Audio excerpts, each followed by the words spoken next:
السلام علیکم ورحمۃ اللہ وبرکاتہ نحمدہ ونصلی علی رسولہ الکریم اما بعد۔ آج کا سبق سن لیجئے۔ آج کے سبق کی سرخی ہے حضور صلی اللہ علیہ وسلم کی سیرت، پارٹ نمبر 172۔ سراقہ ابن مالک جب روانہ ہونے لگے تو سراقہ ابن مالک نے حضور صلی اللہ علیہ وسلم سے ایک درخواست کی کہ حضرت، اب میں جا رہا ہوں، میں کسی کو بتاؤں گا نہیں، لیکن مجھے ایک گفٹ دے دیجئے، آپ ایک چیز ہدیہ دے دیجئے۔ آپ نے فرمایا بتاؤ؟ یہ فرمایا مجھے امن کا پروانہ دے دیجئے، کچھ لکھ کر مجھے یہ دیجئے۔ مجھے یقین ہو گیا ہے کہ آپ بہت بڑے آدمی ہیں اور آگے چل کر بہت بڑے آدمی بنیں گے، اس لیے کوئی آپ کی تحریر لکھی ہوئی ہو تو مجھے خوشی ہوگی اور لوگوں کو دکھاتا پھروں گا۔ لوگوں کی عادت ہوتی ہے، ہم کہیں جگہ سفروں میں جاتے ہیں تو لوگ ہماری کتاب بکھرے موتی لے کر آتے ہیں، ریاض القرآن لے کر آتے ہیں، مومن کا ہتھیار لے کر آتے ہیں کہ حضرت آپ دستخط کر دیجئے، دستخط، یا مدرسے میں جاتے ہیں تو وہ لکھواتے ہیں۔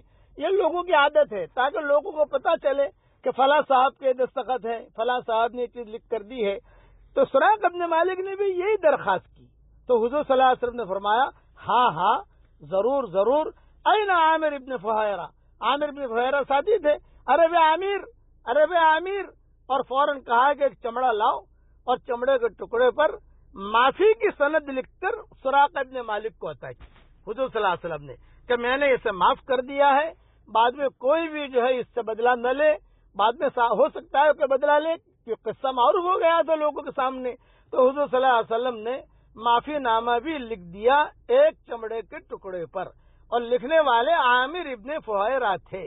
اب جو شخص بھی آپ صلی اللہ علیہ وسلم کے تعاقب میں ملتا تھا، یہ سراقہ ابن مالک اس کو واپس کر دیتا تھا اور یہ کہہ دیتا تھا کہ تمہارے جانے کی ضرورت نہیں، میں دیکھ آیا ہوں۔ سراقہ ابن مالک جب مکہ پہنچے تو وہاں ابو جہل ملا۔ ابو جہل نے پوچھا، ارے بھی کیا ہوا، تو نے کچھ کام کیا کہ نہیں کیا؟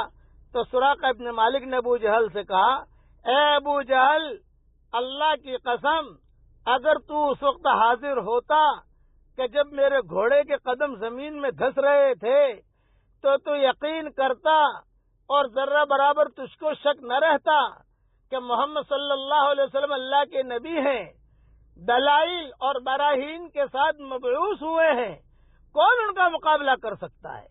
کوئی بھی ان کا مقابلہ نہیں کر سکتا۔ یہ ابو جہل کو سراقہ ابن مالک نے کہا۔ تو ابو جہل نے کہا کہاں ہے وہ، کون سے راستے سے؟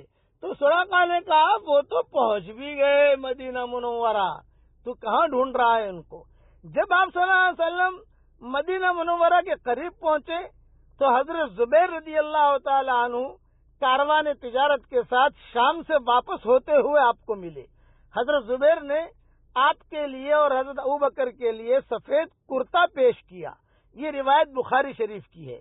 ابن ابی شیبہ کی روایت سے معلوم ہوتا ہے کہ حضرت طلحہ رضی اللہ تعالی عنہ نے بھی دونوں حضرات کی خدمت میں لباس پیش کیا، کپڑا ہدیہ دیا۔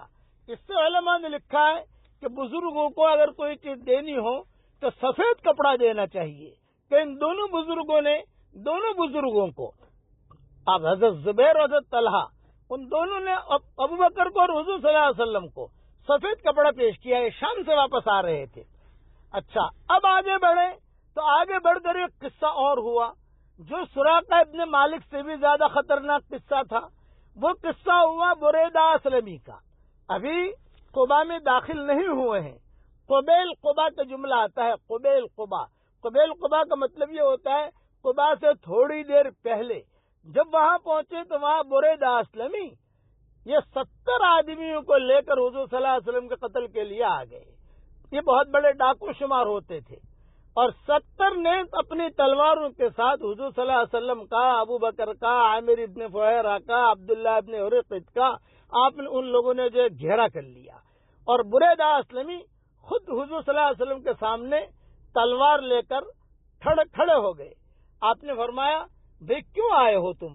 تو انہوں نے اچھا، صدیق اکبر نے پھر یہاں کہا، حضرت مکہ سے ہم چلے ہیں، یہاں بالکل قریب پہنچے ہیں اور پھر پکڑے گئے، آپ نے وہی جملہ کہا لا تحزن ان اللہ معنا، لا تحزن ان اللہ معنا۔ علماء نے لکھا ہے کوئی بھی معاملہ آئے آدمی یہ جملہ ضرور کہے گھبراؤ مت، اللہ ہمارے ساتھ ہے۔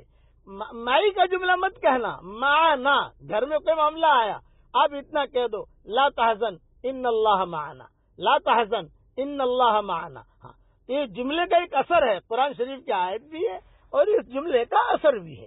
تو حضور صلی اللہ علیہ وسلم نے یہی بات کہی کہ ابوبکر آپ گھبراؤ مت، لا تحزن ان اللہ معنا، اللہ بہت بڑا ہے، فکر مت کرو، اللہ ہمارے ساتھ ہے۔ اب بریدہ اسلمی سے حضور صلی اللہ علیہ وسلم نے پوچھا کہ بھی تمہارا کیا نام ہے؟